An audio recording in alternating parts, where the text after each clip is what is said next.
காலையிலும் அந்தி மாலையிலும் உண்ட ஞாபகமே. அம்மம்மா முதல் பார்வையிலே சொன்ன வார்த்தையெல்லாம் ஒரு காவியமே.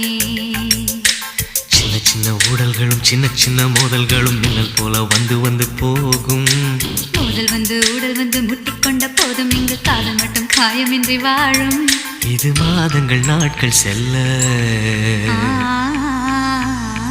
நிறம் மாறிடும் பூக்கள் அல்ல. மீனம்மா